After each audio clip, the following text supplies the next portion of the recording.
Salam, selamat pagi sahabat terkasih. Hari ini kita akan merenungkan sebuah ayat yang begitu kuat, yaitu Matius 9 ayat 22. Ini adalah kisah tentang iman yang mampu mengubah hidup, bahkan di saat kita merasa putus asa. Bayangkan ada seorang perempuan yang sudah menderita selama 12 tahun karena sakit. Ia sudah mencoba berbagai cara, banyak dokter, banyak pengobatan, tapi tak ada yang berhasil. Namun satu hal yang ia lakukan tetap, yaitu ia percaya kepada Yesus dan iman itulah yang menyelamatkannya. Mari kita bayangkan, perempuan itu di tengah kerumunan orang banyak. Ia tidak dikenal, bahkan mungkin tak ada yang menyadari penderitaannya. Namun ada satu keyakinan dalam hatinya. Kalau ia bisa menyentuh jubah Yesus, ia akan sembuh. Tanpa ragu, meskipun takut, ia maju dan menyentuh jubahnya. Dan Tuhan Yesus berkata kepadanya, "Percayalah anakku, imanmu telah menyelamatkan engkau." Sahabat terkasih, ada sesuatu yang luar biasa di sini. Penyembuhan terjadi bukan karena kekuatan perempuan itu, bukan karena obat, tapi karena imannya. Dan hal ini relevan bagi kita hari ini. Berapa banyak dari kita yang merasa putus asa, letih, atau lelah karena situasi yang tidak menentu? Matius 9 ayat 22 mengingatkan kita bahwa iman memiliki kekuatan nyata untuk menyelamatkan. Iman adalah keyakinan yang bergerak. Iman bukan hanya percaya di mulut, tapi percaya dengan hati dan tindakan. Perempuan ini menunjukkan iman yang aktif. Ia bergerak, maju, berani mengambil langkah meski kerumunan besar menghadang. Percaya meski tidak terlihat hasilnya. Terkadang kita berdoa, tapi belum melihat jawaban.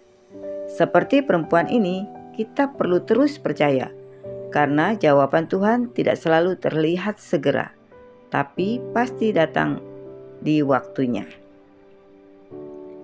Yesus mengenal iman kita secara pribadi. Tuhan Yesus memanggil perempuan itu anakku. Ia melihat iman kita secara pribadi. Tuhan tidak hanya peduli pada masalah besar kita, tapi juga kepada setiap langkah iman kita yang kecil dan tulus. Sahabat terkasih, mari bayangkan hidup kita sekarang. Apakah kita menghadapi sakit, masalah keuangan, tekanan pekerjaan, atau hubungan yang sulit?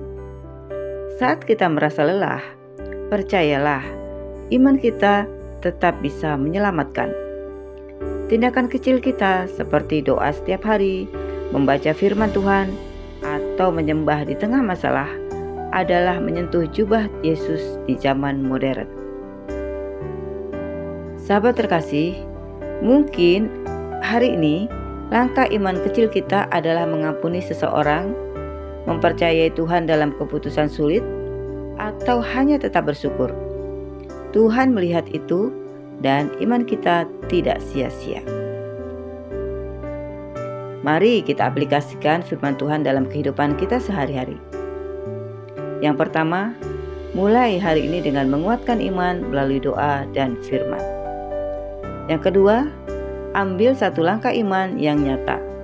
Lakukan sesuatu meski terlihat sulit. Yang ketiga, ingatlah bahwa Tuhan selalu dekat, bahkan ketika orang lain tidak melihat perjuangan kita.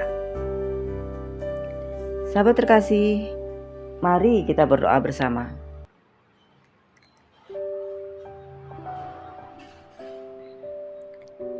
Sahabat terkasih, mari kita berdoa bersama. Bapa yang Maha Baik, terima kasih untuk iman yang Engkau tanam dalam hati kami.